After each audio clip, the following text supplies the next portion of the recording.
You can't just say, here are the words, go off and learn them. We need to do more than that. Okay, so if we understand the words, it only goes to show that we...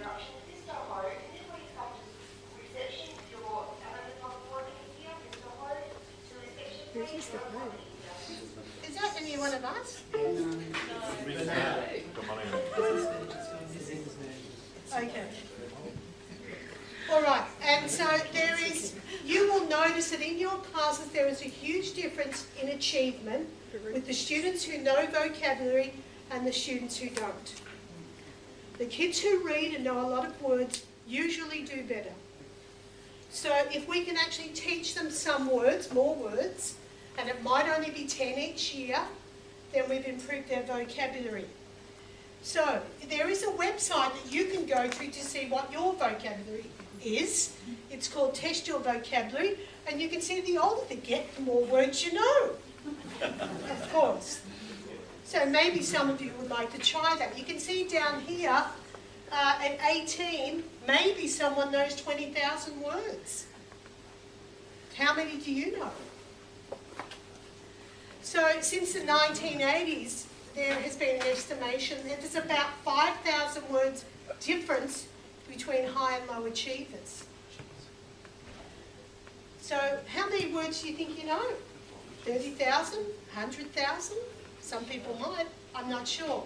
So we can conclude that the size of their vocabulary is directly related to their success.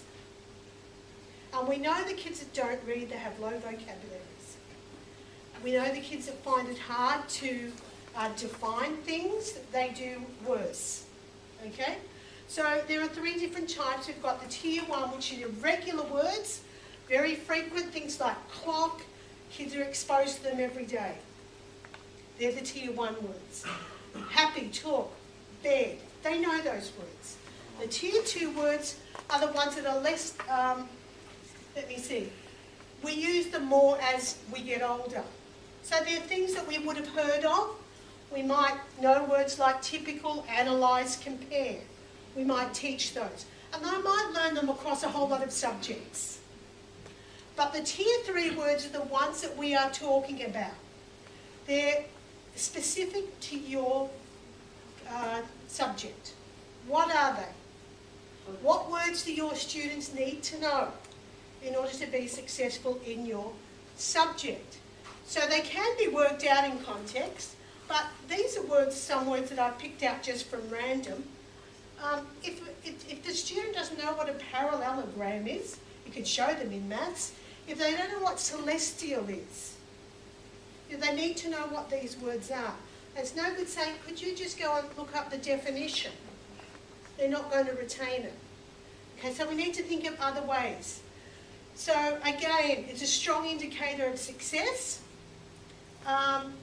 What they learn varies. It could be 2 words a day, it could be 8. Maybe they'll learn 3,000 words a year in some year levels. Imagine trying to sort through all of those. So it has been, from grade 3 to 6, there's been a study saying that the students have learned 88,000 words. It's a lot of words to learn. So this equals 500,000 graphically distinct word types. And for our weaker kids, that's really hard. So we've got to think of some way that we can include them. So there's 3,000 new words a year from grades 3 to 12. A lot of words. So we have 2 experts that I'm going to talk about. Michael Graves, he's a University of Minnesota, and then we have Robert Mazzano, a researcher. I'm going to talk about 2 ways they do that very quickly, and then I'm going to give you a practice. Is that okay? Mm-hmm. Right, so Michael Graves, he says there are 4 strategies. You can write these down. I can give you the PowerPoint. I don't really care. These are ideas. He says that firstly you must provide student-friendly definitions. Don't say, go to the dictionary and look it up. You need to provide them. First thing students go to is look up that damn dictionary on their computer, and they don't understand a word of it. So if you're specifically thinking about a list of words, which you should be, then you need to provide those definitions. Secondly, you must use the words in context. Don't give them a list of words that have got nothing to do with what you're doing. Okay, we'll talk about that later. Provide multiple exposures. Once is not enough. You need to keep reminding them of these words, and I'll give you some strategies for that in a moment. So providing opportunities for active involvement. You need to try to do that if you can. You might say, where am I going to do this in the class? If you try to do it once a week, I'd say that's a pretty good target, if you could do that. And some of these activities take 10 minutes to do, but it is exposing them to opportunities for active involvement in the words. Okay, so that's a diagram of what kinds of things he's talking about. He's talking about reading aloud, wider reading, student-friendly definitions. What else is he looking at? Teacher modelling, impromptu, which is what we're going to do now. So those, one person from the table, pick up the card please. Don't be afraid. One person from the table, pick up the card. Stand up please. Stand up please.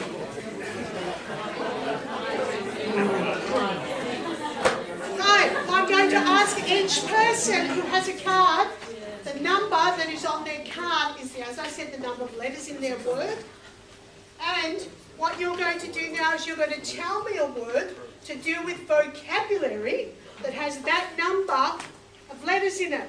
So Cliff, what word can you think of really quickly that has 6 letters to do with vocabulary? Condom. Jesus. Wow. I think you've missed the point. Oh, sorry, what did I say? It's about the whole thing about vocabulary. Pardon?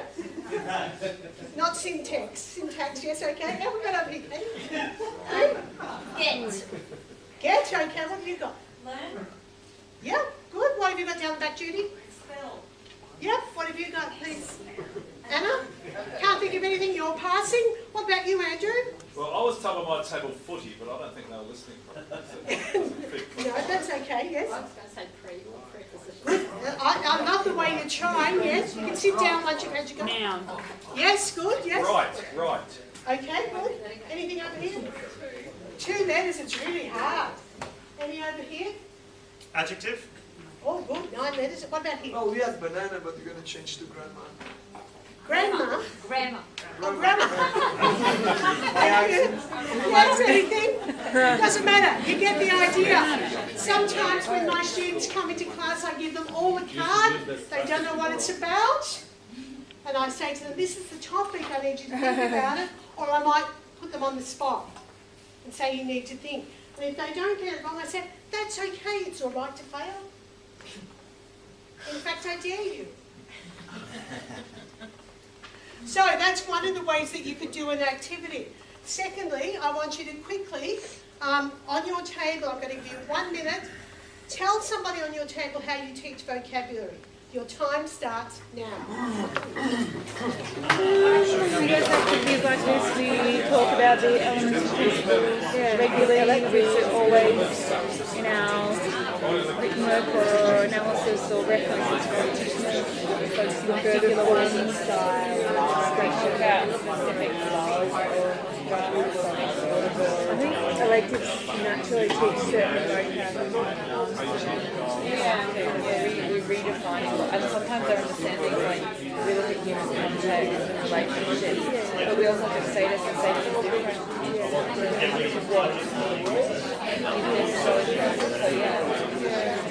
Okay, thank you.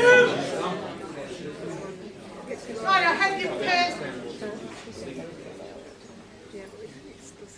hope you've heard something from somebody. It could be a good idea. Discuss later on when we do these activities. So, a high exposure to vocabulary has been suggested by a number of researchers.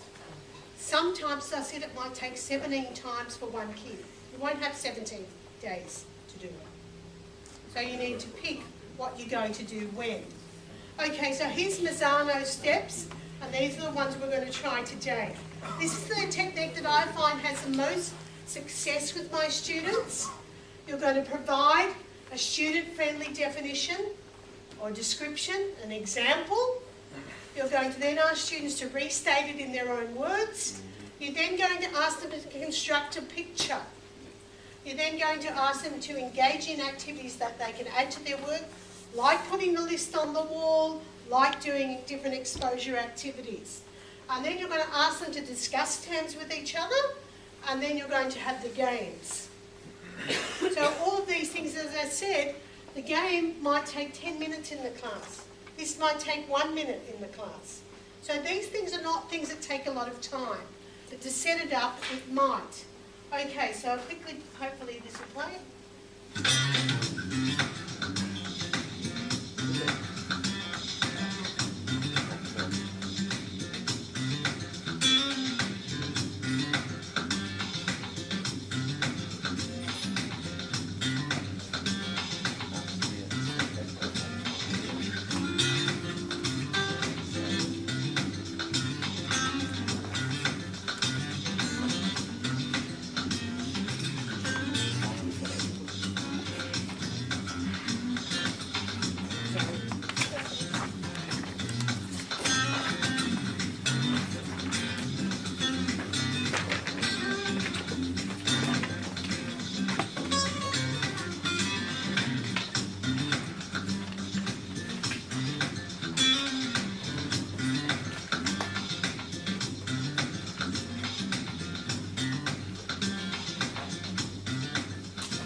Okay, you don't have to remember those, but what I've given you now is coming around is a template. You'll see that the template is designed for those 6 steps, and in a moment I'm going to give you a word. The good part about this template is that each student can have a uniquely different template by the time they finish. So it looks like this. The word or the term goes up the top. You then circle what your understanding is of it currently. Number 1, I don't really understand it very well. Or 4, yeah, I get it. Haven't told you the word yet. Down the side here we put the subject. It might be science, English, maths, whatever it is. Then we're going to define it in our own words once I give the student-friendly definition. Then we're going to draw our picture. Whatever makes sense to me, I'm drawing. And then I'm going to write some examples, and I'll show you what that will be in a minute. A synonym, which is a similar word, and then the opposite word. Now, you might, if you've got a list of 10 words, this takes a long time. So I like to break it up by doing 1 or 2 words each class. So you can see this template has 2 spaces on it for 2 words. So let's have a look at this. Here's an example. I know you can't see it down the back, but the word is utopia. At the moment, I'm not quite sure what the word means, but when I've looked it up, it's a perfect place that cannot be reached. An ideal world where people can have an ideal life. That's what my student wrote. And then their picture is kind of rainbows and clouds. Okay, so they get it. And examples are paradise, Garden of Eden, or heaven. And the synonyms are nirvana, Shangri-La, bliss. And down the bottom, the opposite is hell, or dystopia. So can you see how they've tried to work out how that word fits? The next one that we looked at, which is from Mazzano's book, this is income tax. So it can be actually more than 1 word. So they know this really well, and they've drawn a picture of taking money from to the government, which I think is quite cute. They think income tax is the money we pay to the government that they provide things for.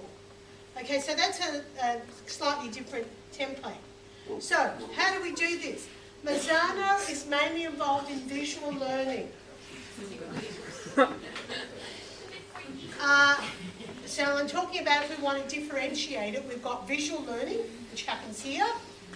There are a number of vocabulary games that use auditory and also physical skills. So hopefully if we use a variety of those, we can use people who prefer auditory or visual or moving. Does that make sense to people here? So imagine, I've got my students to try and do this, they made a whole Sesame Street with using Big Bird of teaching words to their fellow class members. And also imagine, you can also get them to build the word. Now I'd love to have a woodwork group, and I could make the words and they could stick it up. However, we don't have time for that. But that might be a way that you could use it in your subject. Okay, or actually a drawing, a representation of it, you could use as well in that way. So you could try all of these ways. Okay, imagine at the end of the school year you had so many words that you could make your own Scrabble game with it. That would be the point for me that I'd be able to get to. So that would be a great reinforcement of the words that you have used. Okay, here's your word that you're going to do on the template. The word is ostracise, and the child-friendly definition is to expel or kick out from a community group. And then I've put an example. Unfortunately, teenagers will ostracise their peers and make them feel unwanted for the simplest reasons. So I want you on your template to do that word for me. Ostracise. You're going to put the definition in. You're going to say where you are at the moment. Are you a 1, a 2? What subject it is in. We're going to make it in English for the moment. We're going to write down the definition that is in your own words. Is there any left over? Any templates?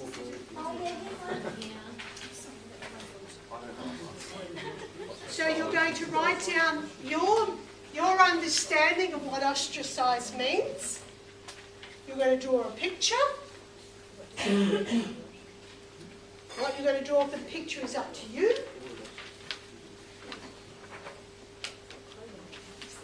And then try and think of some examples, etc. I'll give you a few minutes to fill that in.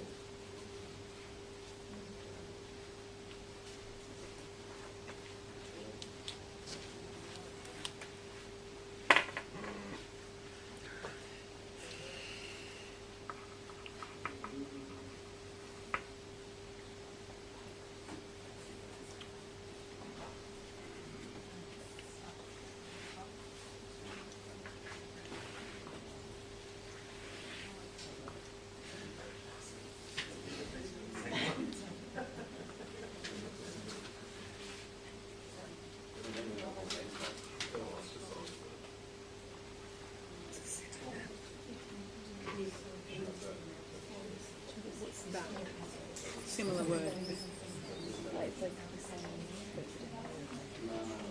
So you could have curvy or yeah. Whatever it is, exclude. I have two. You can I can't use it. Put exclusion. No, don't exclude. And what's an atom then? What's the last one?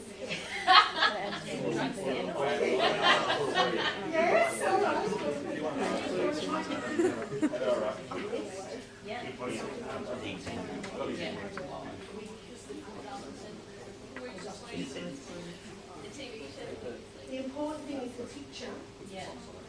That must make sense to you. Me too. Stick figure is fine, but the picture doesn't have to be artistic.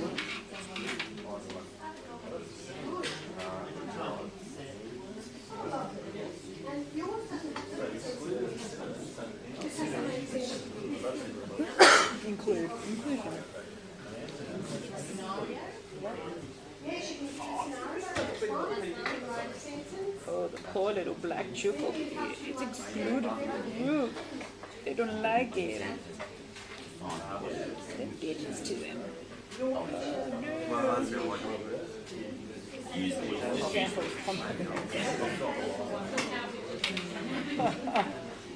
Not okay.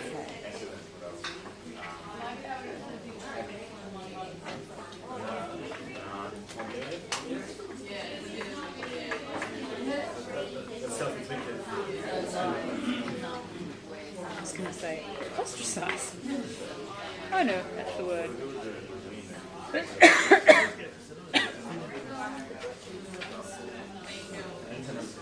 Okay, I'm going to stop you there because time is, so long as you get the idea of what you need to do.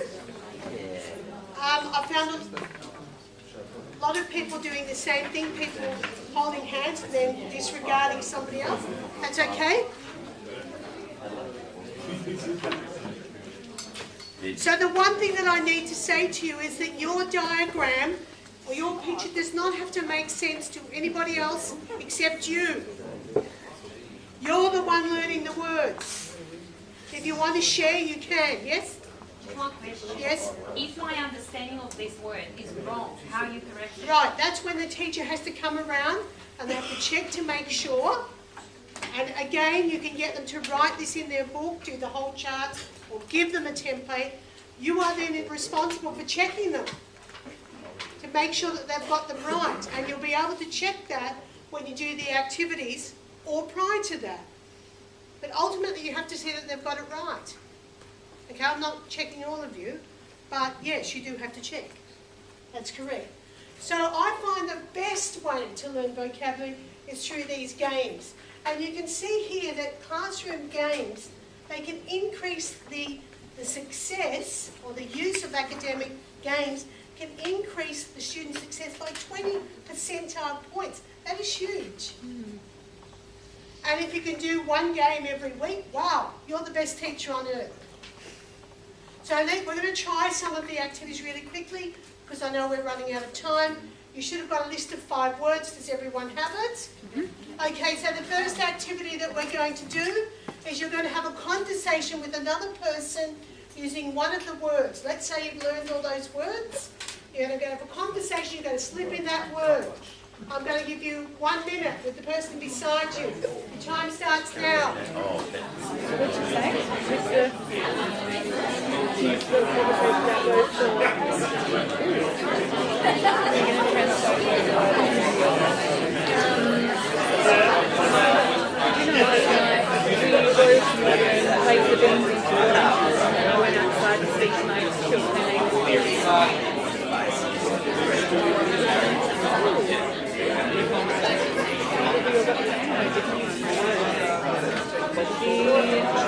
the motion I used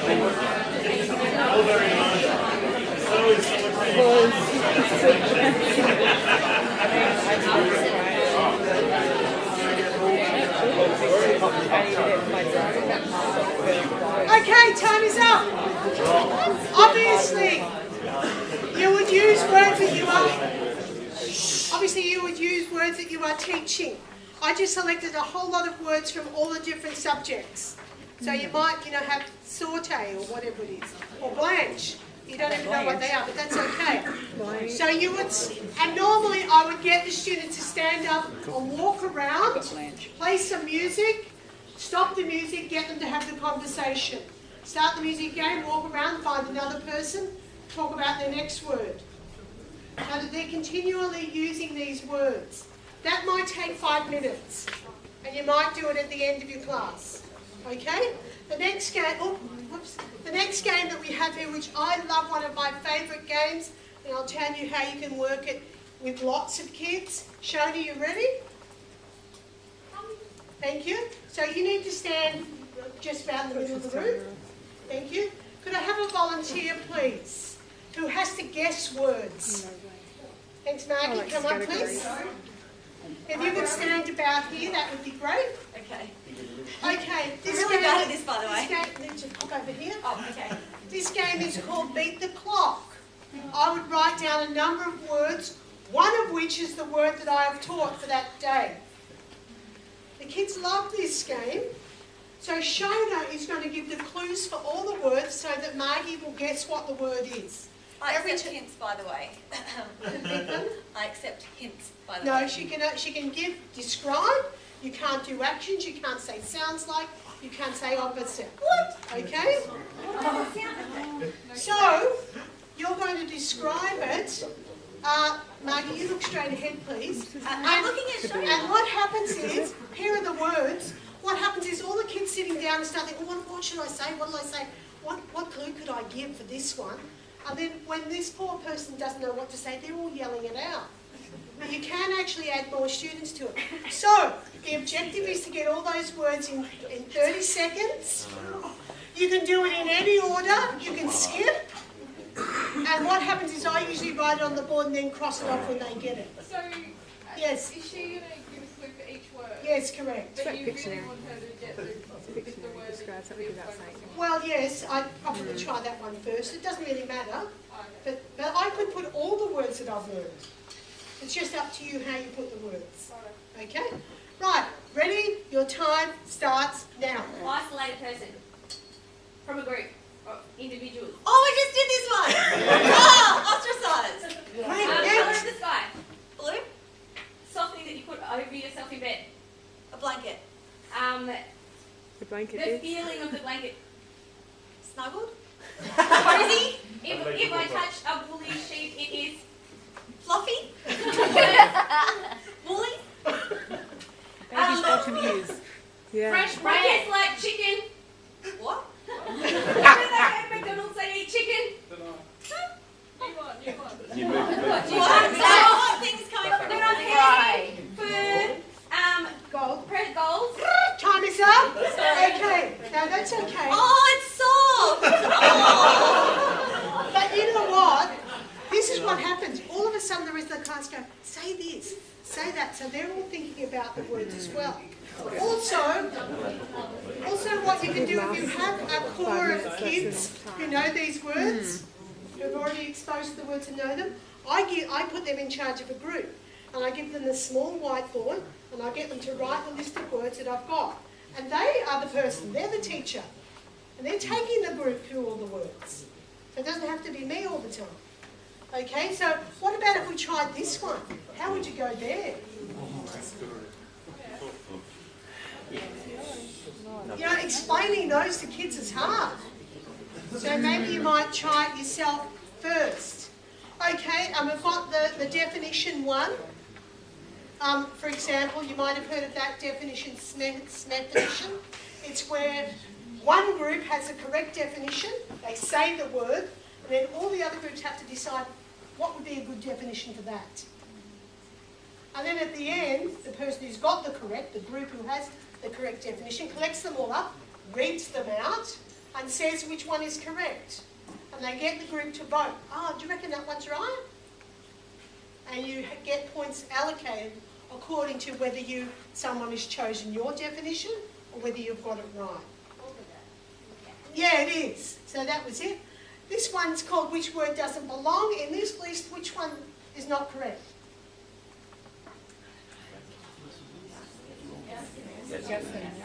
Rocky. If you know the answer, tell me why. What's rocking?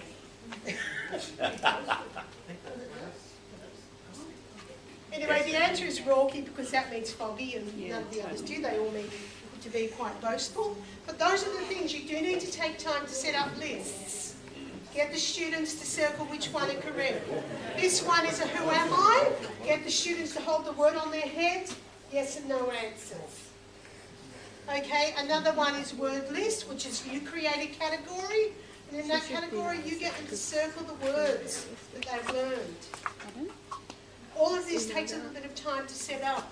If you've got a novel where there's 100 words that the kids don't know, you only pick the ones that are really important that they will need to know, say for an assessment or something like that. Okay, and there's something like this. This is an activity like this is really great, which I like to use sometimes. Hopefully it'll work.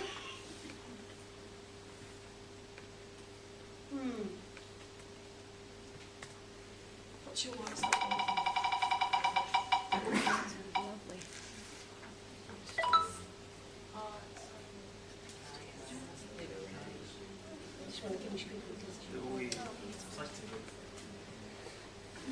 It doesn't matter really, it's just a wheel that you can get online, and I like to pick a word, and then it has things like antonym, or they have to act the word out, or they have to provide a synonym, or something like that, once I've given the word. Yes, sorry, there you go, thanks, Olga.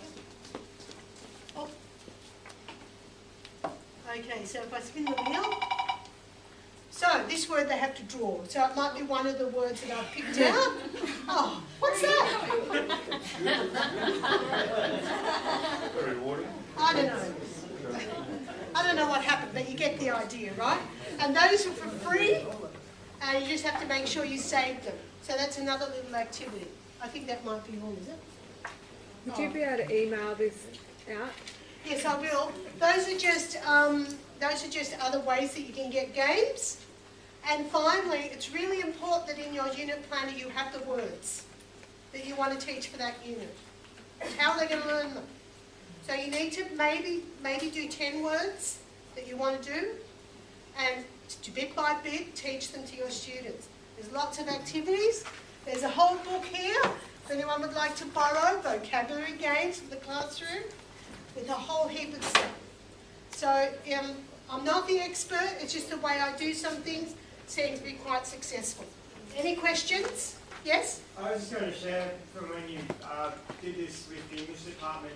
Sometimes when I have double year 9 on a Friday, I'll say to them, if you get everything done, we'll spend the last 20 minutes doing vocabulary games. And I literally have year 9s working in silence, like the whole garden thing. It's amazing. So I highly recommend using that as well.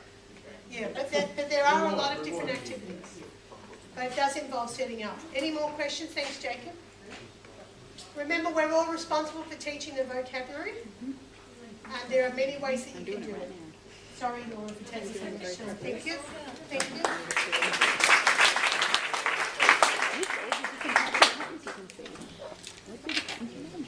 And I have copies of the templates if anybody wants to. We colour individual shapes using primary, secondary and tertiary. We will go through what these Christianese vocabulary. God, Jesus, Evangelica. You're the only one that I could think of. That's one way to do it.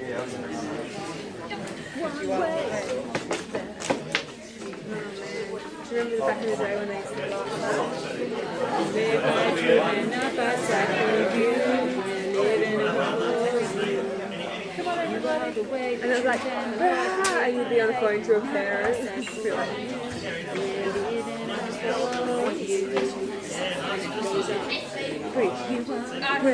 Wait, I don't want you to discuss this now. Stop it a little bit. So, first question, oder soll ich sofort auf Deutsch sprechen und dann verstehen, wie das geht heute? Ich wurde gefragt oder gebeten darum, dass ich diese Präsentation heute mache für die Gruppe. Und ja, hoffentlich versteht ihr jetzt, was ich zu präsentieren habe. Ja? Das steht auf Englisch, aber das kann ich auch auf Deutsch machen. So, what was your impression? Yeah. Exactly. These are the faces I see in my class for the first time when I start like this. But did you understand something? Yeah.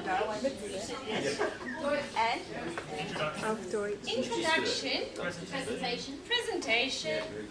We hope we enjoy it. Ah, thank you. What do you think? Okay. So now I want to ask one question first. Who of you is absolutely monolingual? Can I please ask all these people stand up and move to your right? I learned when I was in Germany, on concert tickets they have stage right, stage left, not Absolutely stage right. monolingual. Only You one have to sit language. in left or right, links and left. What does absolutely mean though? I think she's going to prove us wrong that we're not mono. I don't have to speak it to be monolingual, but I know how other languages I do, yeah. No, it's not. Monolingual, it means you have no idea. I don't have no idea. Okay, so now, Define monolingual, something.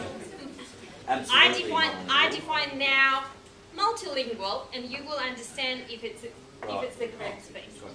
Okay, so now out of these people, I want those who can truly speak another language, and if I say so, I think of people being able to speak English like I do. For example, it's not my mother tongue, obviously, but I do not think in any other language. I do not translate in my head from my mother tongue into English. I think in English when I speak English. So, do we have such people here? No. We do have them. No, I'm just 1, 2, 3, 4, 5, 6. 6. Okay, so you have to stand up and go to your left, please. I know you guys. So, and in the middle, please, those people who still can understand something of any other language or say something or communicate, please stay in the middle. Understand something like yeah. I think get by. So now, can we organize us the way that in the middle I have people with some understanding? On this side at the tables I can have people who can speak any other language, and could you guys please move to the tables on this side? So in the middle, just take a seat on this side. It's for me to understand where you are. No, it's to be honest.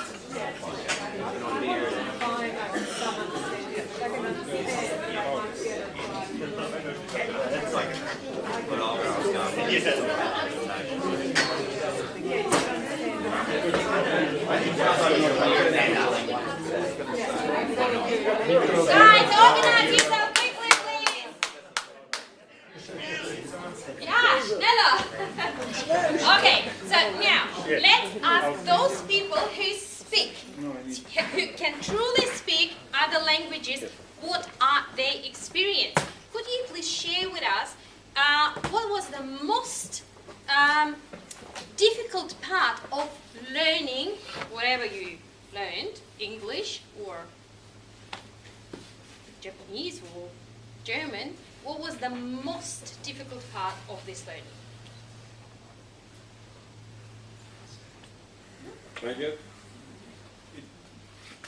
When I was thinking in Serbian before, translating in my head before I was saying something, that was probably the biggest challenge. To take off thinking. translating, yes, exactly. Because translation was a bit awkward. Yeah, that's true. You cannot translate. There are things that if you translate, they are perfect in the language that you're used to, but they make no sense in some other language. And then there are words that are exactly the same. They came from the same root, but they have different meanings in different languages. So you have to be careful with that. And basically, words don't mean anything. Thoughts do. You just have to translate the thoughts into whatever language you want to talk to. That's why usually at the end of the day, if I'm very tired, my English is a little bit weird because I'm thinking in Portuguese and translate it to English. And it doesn't make sense. Okay, thank you. Something So else? they all kind of ask you, so when you're teaching, are you translating from Portuguese No, into English all the time? You cannot translate. If you translate, it doesn't work. Yeah, you're lost. You Yeah. can translate. You cannot translate. You have the thought and you go straight to the language. It's difficult. Takes a couple of years to do. So I was studying in Germany, and I learned before going to Germany to study 10 years German. And the first 6 months was really, really critically difficult until I was learning to understand the pronunciation of the living language. And then in that time I was learning how to think, and in the night I was singing in German when I was in second year of uni, and I was counting in German. So it was quite a step up from learning in the school, where I was even speaking very good in the school. But the living language is when you are, and when I came to Australia, I couldn't speak English. So the 20 years I spent, it's a bit of autodidact method I was learning English. So that's why I'm not perfectly having sometimes the grammar. But I think English when I speak now, and not translating. Thank you. Anything else? So, difficulties. Pronunciation, obviously. And you will understand a little bit later why. Pronunciation is so difficult. Even, I think I will never get perfect Australian. accent. The second thing is stop translating. That's what our kids do all the time. All the time. That's why we have to deal with Google Translate, because they don't get the idea that you cannot speak if you translate. And the third thing is that you correct. It's many words that we call in German falsche Freunde, false friends. So, which means we see the word, the comment. So everything, that becomes. No, it's not. It's to get. But unfortunately, it looks very similar to English. But apart from that, also how our brain works. What do you think? What is the most? It's now interesting that we have just a small group of people who really can speak any other language, and we have quite a big group that cannot. What do you think? Those who can understand or communicate a little bit, why you didn't succeed to the extent to get to that group? They all learn English because they came from an English-speaking country. We're learning another language for interest or because it's on the curriculum. We need different motivation. Correct. Fantastic motivation, yes. I learned Arabic to read and write, so I can read and write it. But the best time that I was actually saying it was when I had a shop and I had lots of customers who couldn't speak English, so I was forced to. And then I started thinking, but now I go back to translating. But when I'm assimilated, which is really scary because this is how languages have been lost through the world, including in my own country, Indigenous languages, because the scary part is that when you do start thinking of that new language, that you're not keeping the other language alive as much. Ну, это неправда. Я могу очень хорошо говорить по-русски. I don't agree with that because I do speak 3 languages and I keep speaking all of them. Maybe I'm talking about the languages that are getting lost in the world right now. Okay. Yeah, the word, because it's not being heard anymore. Or just the group of people who speak get smaller and smaller. Yeah. I think any of the English-speaking nations are effectively, they don't put the same importance on language that other nations do, because they see English as a universal language, and therefore everybody else has to learn English instead of us having to learn other language. I would say French people do not agree with that. Try to ask a policeman in France about something in English. Yes? I think what everyone was saying in high school and everything, it just didn't seem relevant or real. But then as an adult, I believed this lie that you can only learn a language as a child. So it took me till this year that I decided to learn Bahasa Indonesian and to realise I actually do have the ability to learn a language as an adult, and I feel like I've wasted 10 years of my life because I was so late. From public New South Wales person, education was the public system, it wasn't offered or it wasn't consistent. So you'd start one language, learn it for a term, then you'd learn it maybe the next year, the same thing for a term, and then you'd go to high school and you do 3 different other languages for a term. So yeah, that's just and no consistency. This keeps going. Yeah. Sorry, it was, sorry, you can go. No, just to compliment that, I never learned English in school. The English that I had in school was pathetic. I learned English like you were saying, talking to other people and reading a couple of books. That's how I learned English. Because in school I had 3 years straight of English, but the teachers didn't know much more than we did. They just keep repeating the verb to be until exhaustion and stuff like that. It was pathetic. And I actually learned French in school. Do you think though it's easier once you know a second language to learn a third? Absolutely. Like, Raul, were you ever want to, like, did you just have your... I started speaking Spanish when I was 4 or 5 because my mother went shopping in Spain because our currency was stronger than theirs, and the border was 70 kilometers, so went there often. And the kids, of course, they speak Spanish, so for me to talk to them, I have to start speaking in Spanish. And then you watch a lot of Spanish television, because they have the show called El Coche Fantástico that basically is Knight Rider, and we didn't.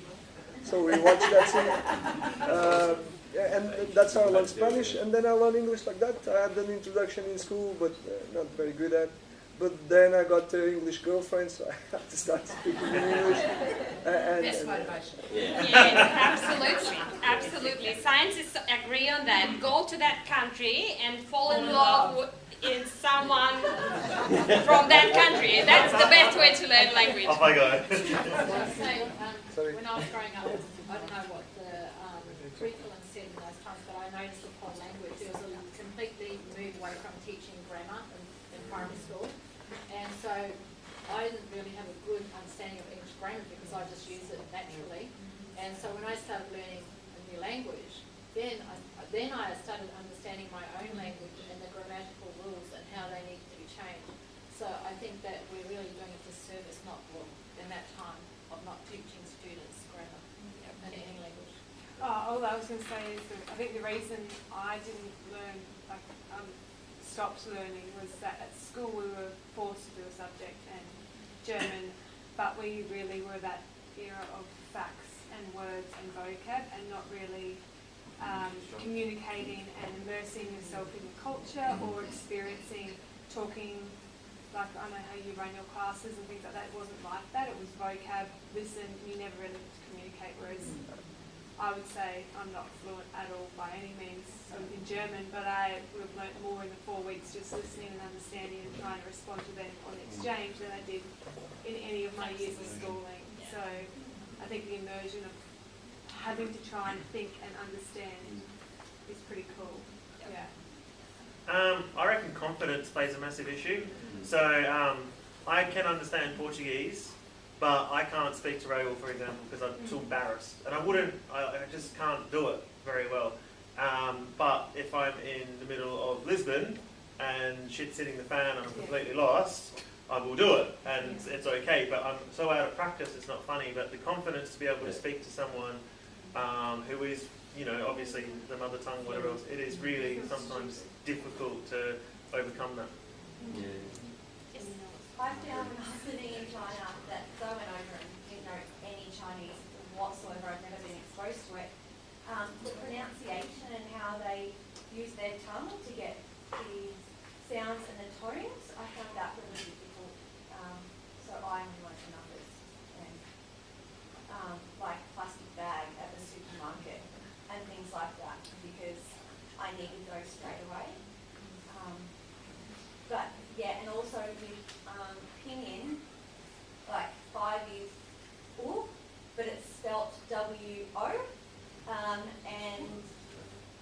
Q-I and the X, how we pronounce them is completely different how they do, so I found that really hard thinking in English, looking at that in Chinese, even though it was pinyin. I'd go to say like instead of or something. I found that very hard. Okay, with your wonderful sharing, you've nearly done my presentation. So we've spoken about everything. But I still want to show you something. Motivation. Yes, that's the first thing we need to learn a language. It's important. And unfortunately, it's when we as a school fail. That's the motivation. So we have to motivate our students to learn languages because it's important, but not because of this importance, but also because sometimes in their lives, they probably will have to use them for some reasons. And now, in this time, we don't know when and how it's going to happen. So, the big question why I wanted to show you. Das hier ist in meinem Sektor. Das hier ist das wichtigste Gerät des Küstenwettbewerbs. Moment mal. Funktioniert nicht. Okay. Yes. It did work.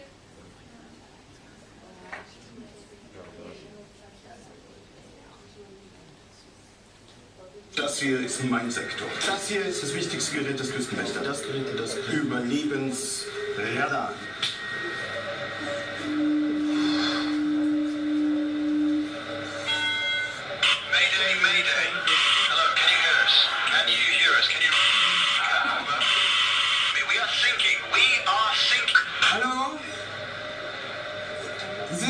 the German Coast Guard. We're thinking. What are you thinking about? So, sometimes language can save your life or the life of others. Now, back to our point, I just show you how it works.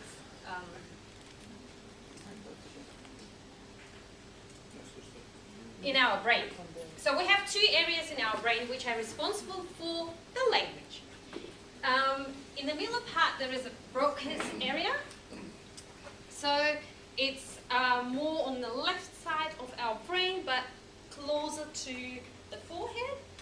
And this area is particularly important for linguistic functions, as I said, and for speaking, how we speak, and our ability to speak, to pronounce, and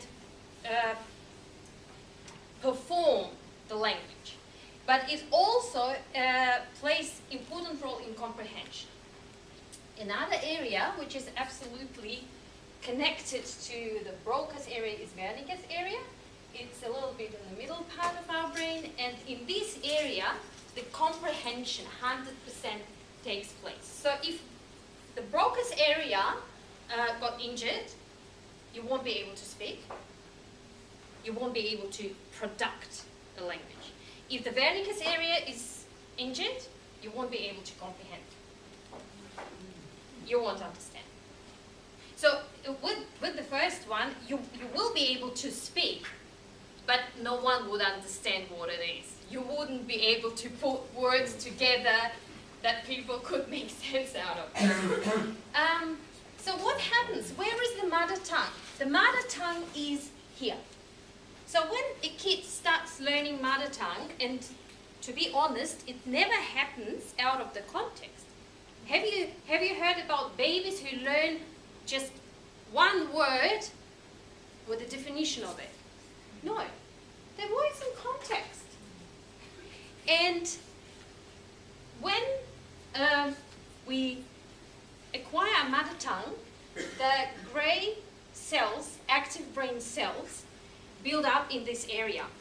And it's really, really big. You can physically see it on the ultrasound, how it works with the language. And then what happens if we learn other languages? Do they come to the same thing, to the same area? No. Interestingly, in the brain of all those guys, we have now more of those areas. For example, in my brain, I have 3. I have one for my mother tongue, one for German, and one for English. You can see languages in our brain. You can see them. It's just a sphere of these active brain cells put together, very, very tight. But then how they interact, of course they are interdependent. They build up connections between each other. How it happens? We cannot learn just out of the blue second language. We will use our mother tongue. That's what we have to look at when we start teaching our students. We need to help them to understand that you already have a language system in your brain. And you already have this knowledge of the language structure and how the language works. So that's why it's easy for you, because you have already a basis for the next language. The more languages you have, the easier it gets. If you learn the second language, the third, you will learn much faster and much easier. The fourth, the fifth, the second, the more you learn, the quicker and easier it gets. What was your third, Olga? What was your third language? English. And how long before you were speaking it as well as you do now? Okay, let's say 2008, when I arrived in Adelaide, I couldn't speak like this. Right. Like, what I can now. So 6, 7 years. Yes. But I'm also a worker, so I work through the language. I read, I write my works, like scientific research in English, so that improves my language. Okay. Now, experiment for our 3 groups. This is a text in German. I will read it for you now. So this group, you work separately. This group in the middle, you work separately. The monolingual fellows, please work separately. Okay. Let me read that for you, because what you see is not always what you will hear. Ich bin Olga Arjen. Ich komme aus Russland, aus Moskau. Ich bin 44 Jahre alt. Ich wohne in Darwin. Ich bin Lehrerin am GSLC. Ich spreche Englisch, Deutsch und Russisch. Ich mag schwimmen, singen und Musik hören. Ich habe eine Tochter, sie heißt Alexandra. Sie ist 12 Jahre alt und sie wohnt in Adelaide. So now, first I start with this group. Could you understand it? Yes. Okay, so, Tan, could you please translate for us? My name is Olga Iron. I come from Russia, Moscow. I am 44 years old. I live in Darwin, and I teach or work, not sure which, at GSLC. I speak English, German and Russian. Not sure about that next bit, and then it goes... I like swimming, singing and music. I have a daughter. Her name is Alexandra. She's 12 and she lives in Adelaide. Here you are. Yes, absolutely. So of course, what do you think? Who would understand these texts in a new language much faster? This group in the middle, or this group? Of course. It's because you have some keywords. If we don't have those keywords, it's very hard to... No, it's because you have your language experience. And you know that they have these keywords for you there. And you know what are you looking for in a new language. But also we know you. Yeah, that's right. Of course, this is the context. This is the context, absolutely. Because you start there with no you. Okay. What other language do you speak? So, then, why it is important to start learning languages with kids, younger kids in a school. Because, Lina, you said that was your perception, adults cannot learn a language. They perfectly can. But of course it's much easier if you're a child. Because of our brain development. The first thing that the children lose is the ability to copy that pronunciation at about 6 years of age. So 6 years old, the ability just drops significantly. They can easily copy what other people say in different languages before that, but then it gets harder and harder. The second one, which children can longer have, is the ability to understand grammar without explicit explanation.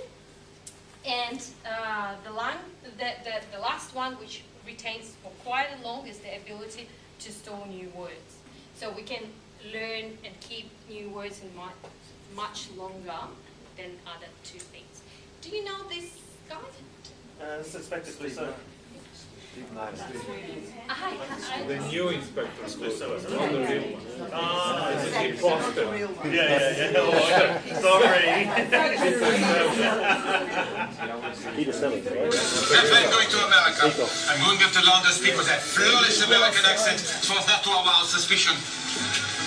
So find me the greatest accent coach in the world. I would like to buy a hamburger. I would like to buy a hamburger.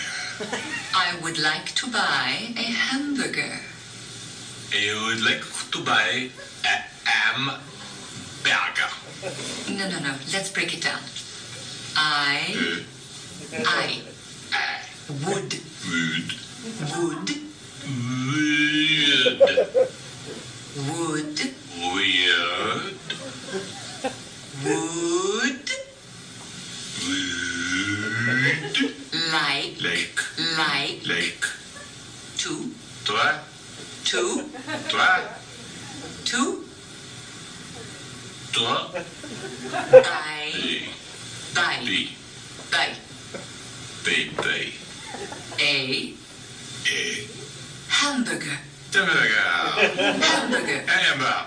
would like to buy a hamburger.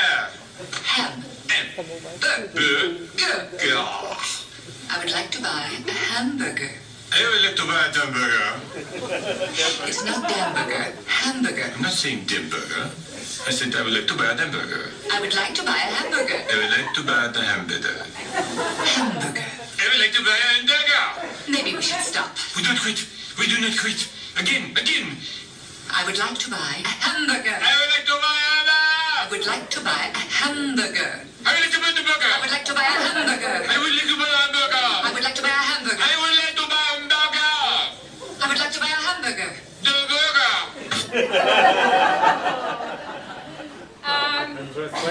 This is the second step. The first is motivation. And the second one is this. No! We don't quit. We don't stop. We keep going. So that's what we need. The second step is the wish to repeat, revise, and language is a constant work. Obviously. There is no other way to learn a language apart from working on it every single day. So, and the last thing what I wanted to show you is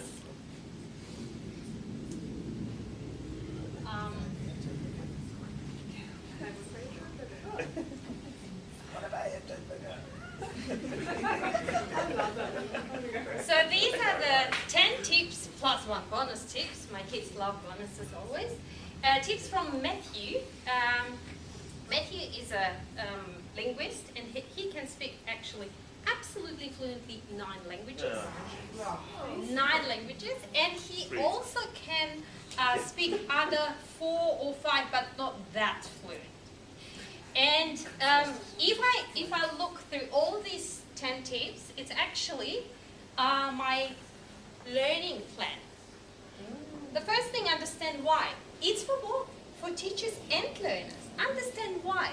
So I, as a teacher, have to make sure that my kids in my class understand why they're here, what they can do with this language, why they need to learn it.